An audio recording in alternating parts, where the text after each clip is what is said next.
Hey, welcome back, everybody. It's time to grab your gear and hit the road as we follow that all over the map family. They wander the world in search of their forever home. Right here in Orange County's only community radio station, OC Talk Radio. Well, I always feel like one of those old 40s movies where they're trying to find the pilot lost in the fog. Come in, Caitlin and Michael Domner. Can you hear Paul, us? We're here. We can hear you.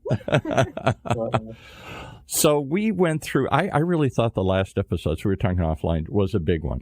I think you really hit a nerve, at least with me and a lot of other people listening. And that is, when you're out traveling, is it just one big adventure or is it everyday life? And if it is, then do you need to see all the big stuff only?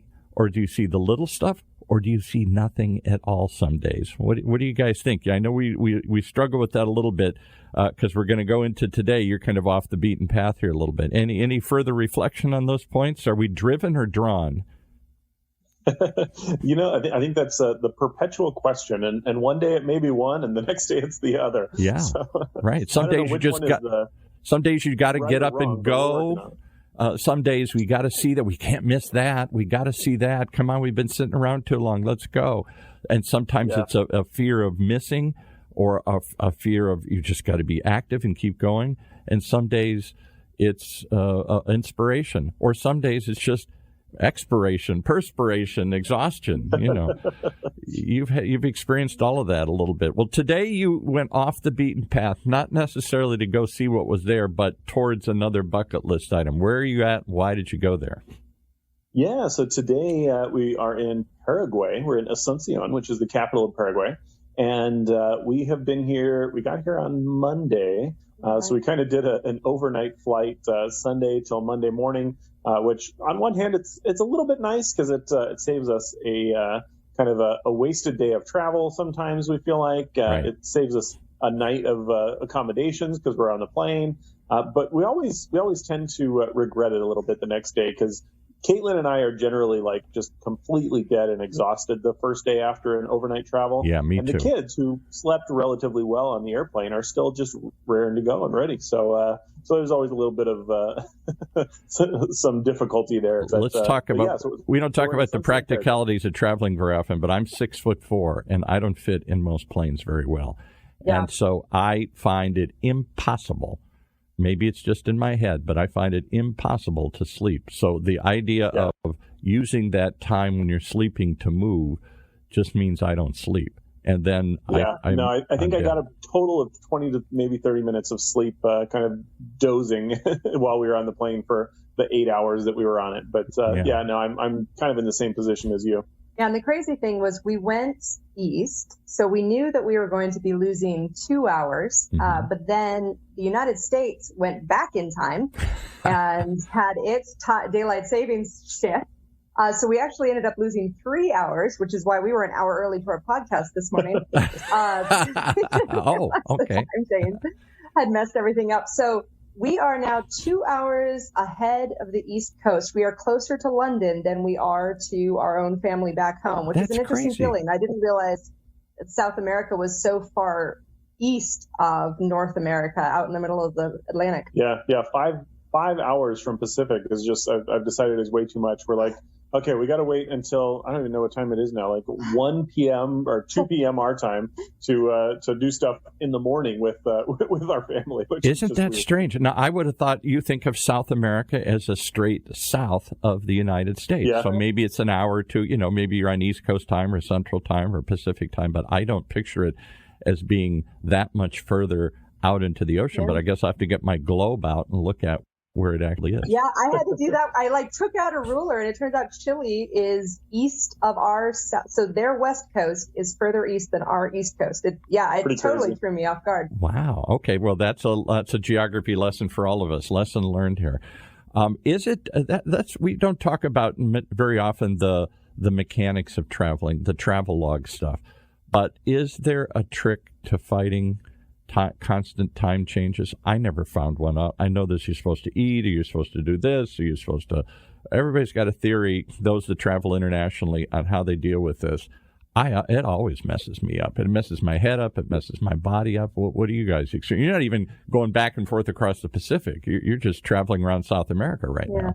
Yeah, so far we've only done 1 hour, 2 hours difference. This time was 3 hours difference here and there. But I think the biggest thing that we've discovered is trying to make sure that no matter where we're at or what we do, the bedtime stays the same. So time wise. So even if it means that we have to be up later, keep the kids up so that they go to sleep at the same time, or put them to bed early. Force them into bed early, even if they're tired yet. Typically, it only takes like a 24-hour, sometimes a 2-day, maybe a 48-hour kind of reboot for our systems to catch up with that. But it'll be really interesting once we fly to, way further east, when we fly to Japan or the Philippines and see a bigger time difference and how quickly we adapt to that. That'll be an interesting thing. Another thing is that they don't have dark curtains. Like Michael, it drives Michael crazy. He would love blackout curtains, but no, we're lucky if we get gauze between us and the morning sun. So we sort of have to set our circadian rhythms at daybreak, because you don't really have an option. The sun is streaming in your bedroom. My only trips overseas, the one or twice I went over and really experienced significant travel jet lag. Even when I go to New York, I've done that a number of times, or the East Coast. I find that first day is a waste. So for me, what I usually do, and it's nobody does this but me, I literally pull up and go to bed, like Michael's saying, whatever time I think it is local, I go to bed, whether or not I want to stay up or whether I want to go to sleep. I try and force myself to go to bed immediately so that when I wake up, somehow I'm sort of reset into the next day. Whereas everybody immediately wants to get off the plane, go to the meeting, get off the plane, go rent a car and start traveling. And I just find that's a waste for me. Mm-hmm. I'd rather waste a day sleeping. Yeah, we have officially run out of Tylenol PMs, which is a problem. When we get, all right. when we get back we're to drop States, shipping we're some. Buy the bigger bottle. We're drop shipping some to you right now. All right. So aside from the confusion of time and space, what is this place called Paraguay look like? Which I have been reading. I'm an armchair traveler, as is becoming evident in this show here. I virtually travel everywhere in the world, but I've virtually been nowhere. Or physically been few places, and I never, ever have read about anybody going to Paraguay or any reason to go to Paraguay. That's just one of those countries they skip right over. You've got Brazil, you've got Argentina, you got Chile. Big articles, big stories about those. Paraguay, Uruguay, what do you think? Yeah, definitely. So Paraguay is it's located. It's a landlocked country in South America. So it's kind of between Bolivia, Argentina, and Brazil. Isn't Uruguay down there? Doesn't Uruguay bump up there? Yeah, Uruguay is further east of it. It does. So essentially, it's kind of, because it's landlocked, it has a lot of wild area in it. So it's it also has a lot of wetlands. So kind of flat grasslands that have crazy animals. There's like the giant tapir. Giant armadillos. I mean, so there's some crazy stuff down here, but because it's just flat grassland and wetlands, it's kind of, I would say, we haven't seen anything yet that makes it very exciting.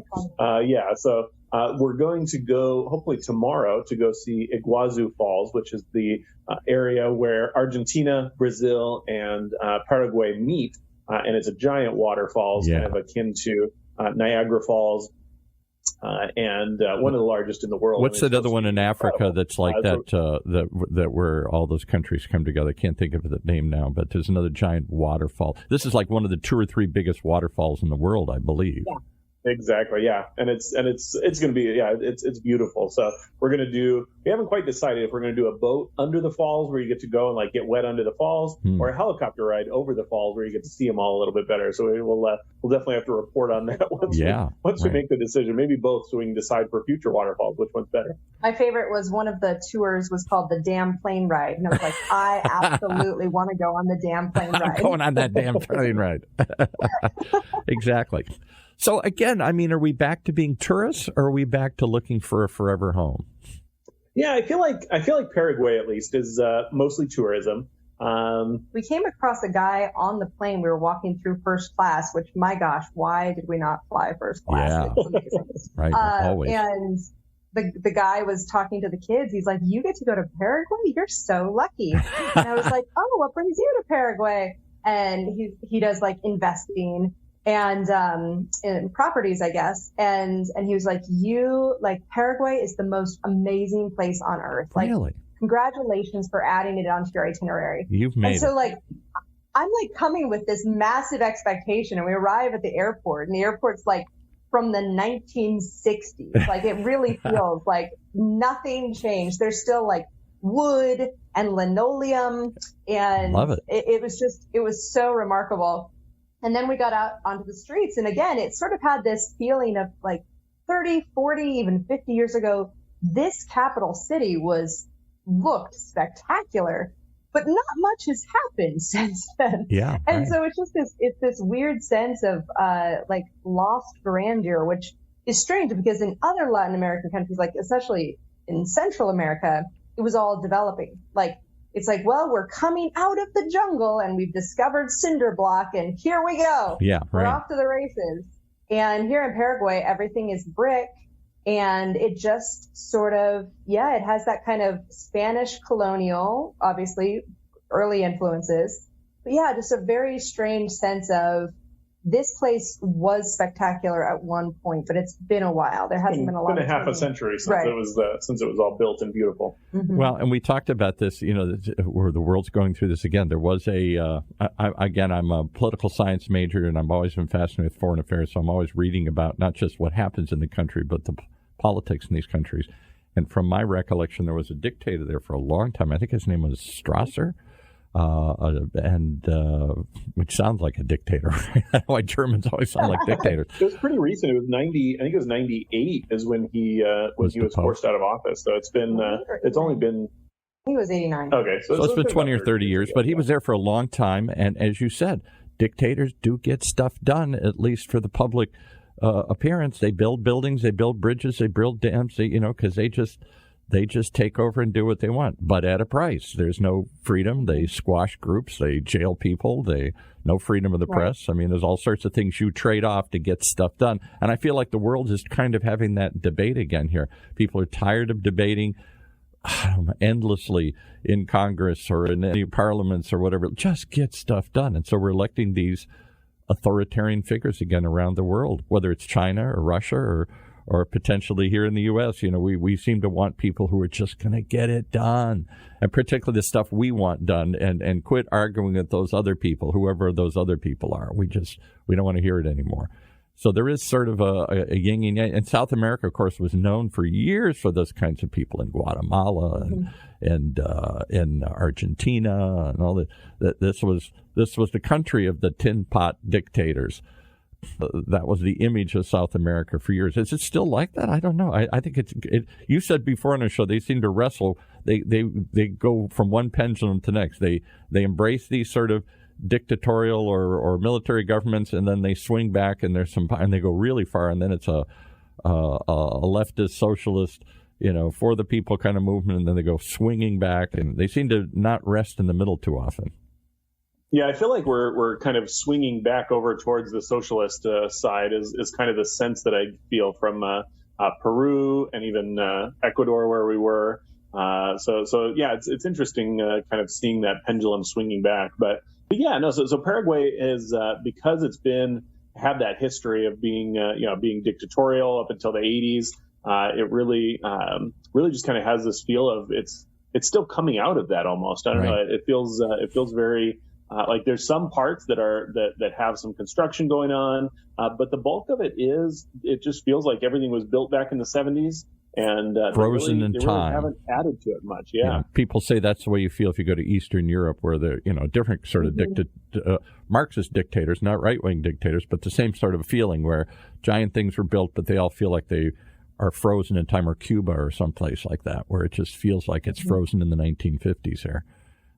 Interesting. All right. Well, so you didn't go there to see the country. Any thought of seeing anything other than the falls, or is this like this is going to be an awful analogy, and people are going to write in, but I'm a coastal elite. I live in California. I grew up in the Midwest, and we tend to view that as flyover country. You're going somewhere. You don't stop in Iowa or Indiana or Michigan. Is this just flyover country here? I don't know. We did a kind of a 2 or 3 hour road trip the first day we were here, because we couldn't check into our house until 2 p.m. and we arrived at like 6 a.m. at the airport. So we were like, we got the morning to kill. So we rented a car and kind of drove through the country out to a big lake that's close to Asuncion. And I don't know, even going there, it still just kind of felt the same way. Like everything was just a little bit aged. Everything is kind of there are some nice parts, but there's just not much to see, and it's flat. We're coming from Ecuador, where everything was it was very volcanoes hilly. and mountains, there were valleys and hills and everything else. And so now here, where everything's flat, just feels kind of unremarkable. So I think we'll probably we'll end up driving out to Iguazu Falls, which is about 6.5, 7 hours away, and kind of check out the country between here and there, just so we can see it. Right. But I don't have very high expectations, to be honest. Well, I was going to say that in our research, as we were kind of arriving here, evidently there's the Chaco wilderness that takes over the top half of Paraguay. And that's where Michael was saying, like, the giant anteaters and armadillos and ocelots and all these really amazing animals and hundreds of birds. Like, even just walking around the city, we've seen dozens of birds that I don't recognize. So I feel like if we had planned like a wilderness excursion up through there for a couple of days, it might have been fun, but we just weren't ready for that. These are our school and work days. So the kind of the beginning of the week, Monday, Tuesday, Wednesday, is sort of when we try to get all of our work done. So if you were, just not having. I was just going to say, if you were going to come up with a list of the forever home, here's an interesting question, because you said flat a bunch of times, and I'm thinking, you know what? I grew up in the flat Midwest. I could never, I don't care how fun it is, how culturally interesting, how cheap, I can't live in flat anymore. I've lived in California too long. I like to see mountains. I like to see up and down. But the majority of the middle of the United States is flat. I always used to laugh. You could see from one side of Iowa to the next if you really look hard enough. I mean, it's that flat. Where I grew up in Michigan, it was flat. And I've never thought about that till now. Would you ever consider living in the flatlands, or are you mountain people? Absolutely not. No, that's definitely one of our criteria is mountains within view. And then we want the property where, what we've envisioned and kind of what we're looking for is butted up to a river. So we have riverfront, and then kind of going up into the foothills, even up into the hills where we get some pasture and forest land. So that's kind of our vision of the ranch, or where we want to. That's your idyllic vision of this thing here. So if you end up in the middle of Kansas, or you end up in the flat grasslands of Paraguay, we'll be surprised, huh? Exactly. Yeah, I always joke, like, we've got like the latitude and the altitude like identified. We want to be in the foothills of nice mountains with rivers, because like I know I can see it in my head. It's just a matter of like taking that postcard and holding it all over the world's map and saying, like, where does this fit? This place? So is it more than just latitude and altitude? Is it also attitude? Because I'm hearing this doesn't have much of an attitude either. The right attitude for it feels kind of old and stale and ossified. There's a fancy word, kind of, turned into bones. I do feel like we look for kind of that entrepreneurial, kind of energetic, happening place. Asheville, North Carolina was one of those places that we found that was kind of not in the city, but outside of Asheville. Really felt like the right type of energy for us. But no, there's definitely kind of entrepreneurial, energetic, like we want things to be happening. Growth is definitely important to us as well. And yet you've looked at property in, I don't know, where were you, in Central America somewhere? You got Ecuador, and then Ecuador, you're up and looking at rose farms in the middle of nowhere, just kind of like, let's just play this out a little bit here. Those places don't feel like we'd have to import his entire family if we decided to move to Ecuador. It would have to be a compound. You'd be like you'd be the Mennonite clan that moves down and takes over, builds a compound in the middle of nowhere. Yeah, exactly. Yeah, there actually are a lot of Mennonites all over South America, but here in Paraguay, we saw several of them at the airport. I know that's kiddingly. I didn't know they're all over, but I know in Mexico and other places they've created these, and they're very standalone communities, obviously. Yeah. Paraguay and Bolivia are really big Mennonite havens down here in South America. I think was it in Guatemala? One of them was said, like, we pretty much wouldn't have much of an agriculture without the Mennonites. I think it was in Guatemala. Yeah, they provide good chunk of the dairy and kind of vegetable products that they make out of. They kind of carve these farms out of the jungle. Yeah, and right. Well, like that, I also lived in Pennsylvania. The Pennsylvania Dutch, the Amish, the people. These are groups that reject modern ways and want to go back to kind of live on the farm and grow your own food and live a very traditional life. That's their whole. That's what they think is God's way. We've lost our way by all this technology and cars and craziness. Let's just go back to simplicity here. Let's strip it all down. Sometimes that sounds kind of appealing to me here, but I don't know if I want to milk the cows every morning here either. So exactly. Yeah, I always joke. I want to own a farm. I don't want to be a farmer. Yes, exactly. Oh, I'd love to be a gentleman farmer. I'd go out and I'd look at my pasture and, oh, this is wonderful. Do you want to actually go out and give birth to the cow? No. Nope. All right, so you're in Paraguay on the way to another bucket list thing. You're kind of running out of country down there on your way to, in December. We know this is the one place you've got to be on a certain date, which is in what? On a ship towards Antarctica. We're going to be in Ushuaia, Argentina on December 7th. So that's that's the one thing that kind of ties all of this together is that we've got to be down there. And I was actually kind of fascinated by it. Caitlin was like, well, we could just make it a long road trip, just drive down there. Oh, that would be interesting. When you're going from almost the equator to almost Antarctica, it's a lot of just sheer miles that you got to cover. So. He's like, Caitlin, it's like 15 hours of driving between each of the 4 cities that we want to see. I was like, well, that sounds like a lot, but we could do it. We could do it. We're young. We're healthy. We got games for the kids to play. Yeah, exactly.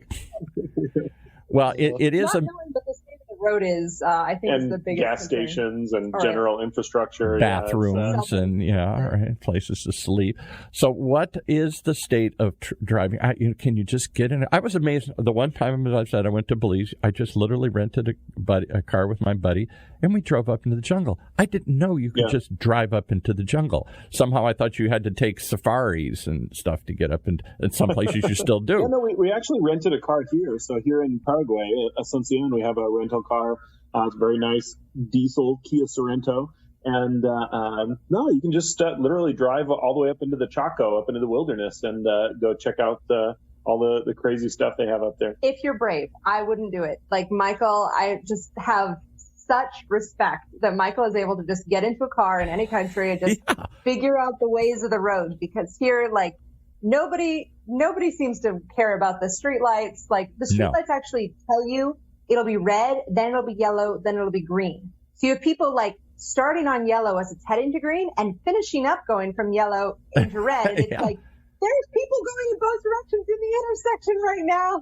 And like motorcycles are everywhere. You see people running across the street and then like almost getting hit by a motorcycle that nobody saw that was weaving between the parked cars. And I was just like, oh my gosh, it is terrifying. Yeah, it's chaos. At least they still drive on the correct side of the road over here, though. I think the correct side of the road. Yes, I only drove in Ireland once, and I was like, oh my God! Every time I came around, I wanted to go to the wrong side of the road. It was I'm looking the wrong way. I'm looking whatever it is left, and I should be looking right or whatever it is here to see if somebody's coming. Well, all of that is fascinating. That's the mechanics of traveling.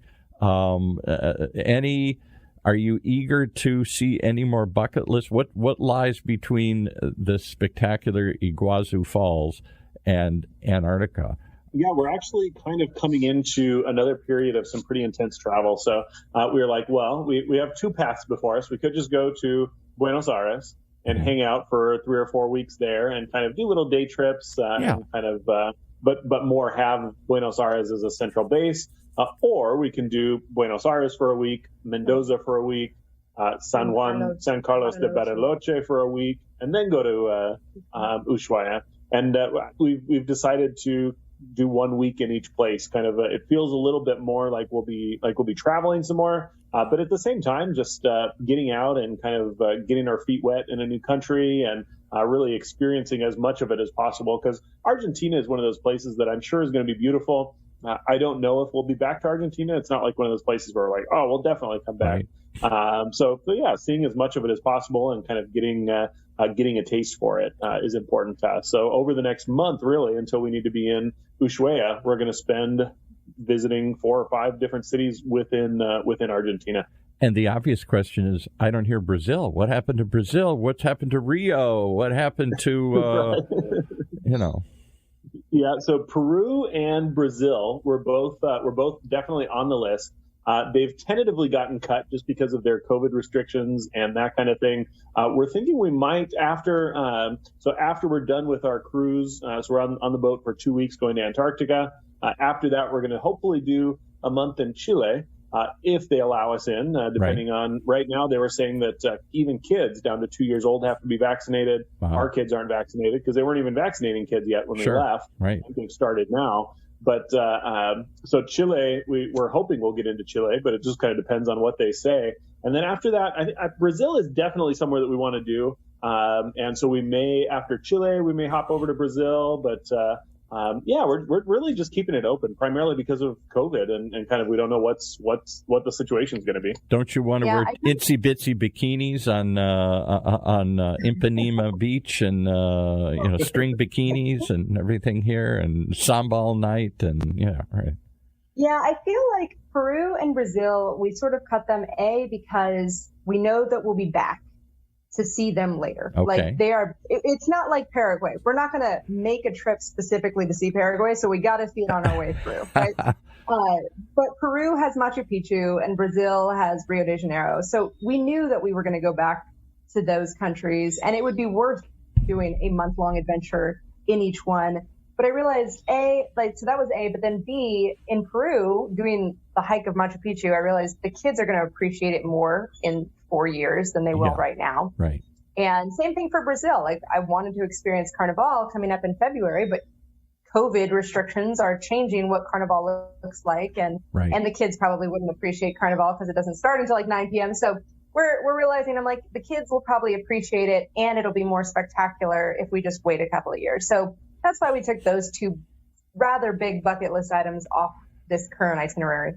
Well, take us out. You're in transition again, going from towards. Are you being driven or drawn? Are you eager to get on the road and get active again and start knocking off some bucket list things? Or is there any impulse to slow down? Doesn't sound like it is in Paraguay here. Yeah, no, I look forward to moving on to Argentina. I have a friend there who's been connecting me with all of her friends and family. So I feel like Argentina is actively welcoming us with open arms, thanks to Ali B.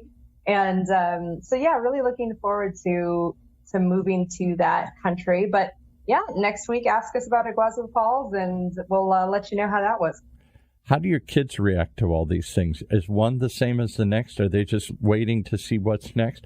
Or do they ever exhibit anything like, Mommy and Daddy, this is kind of nice. I like this. Or let's get the heck out of here.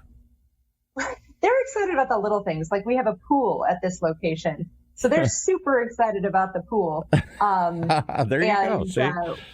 You don't need to see falls. Just give them a pool. And they're happy.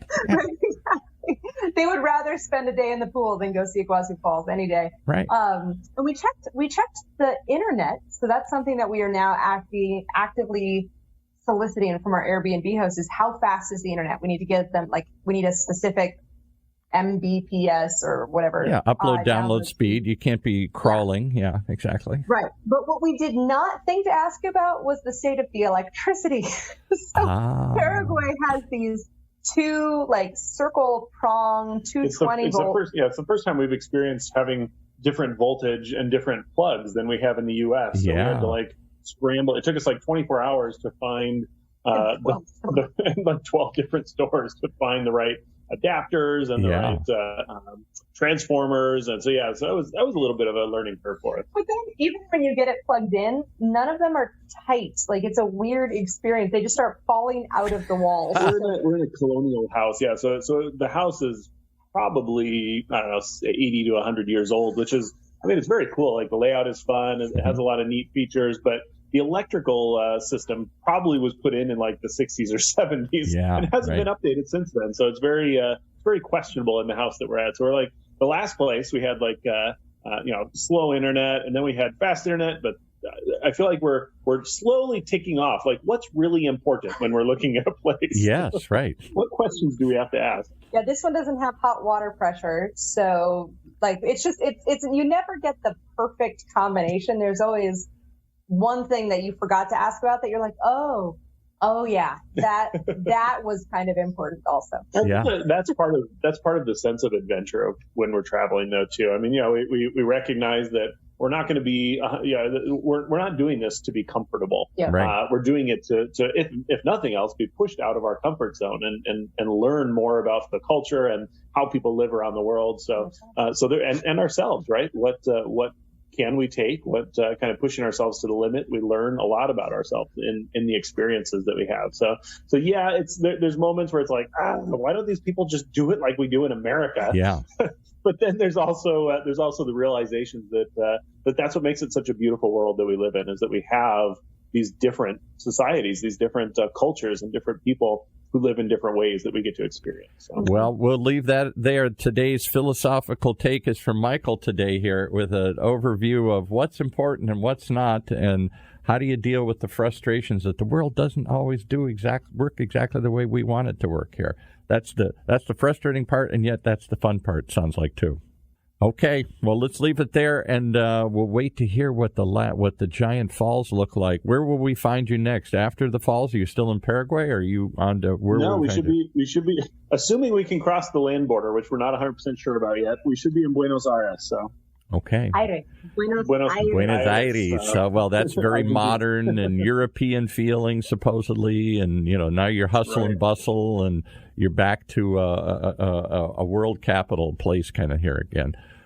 From the flatlands to the funlands here. We'll follow you along as you follow the Domner family on their trip around the world and that search for their forever home. Right here in Orange County's only community radio station, OCTalkRadio.net.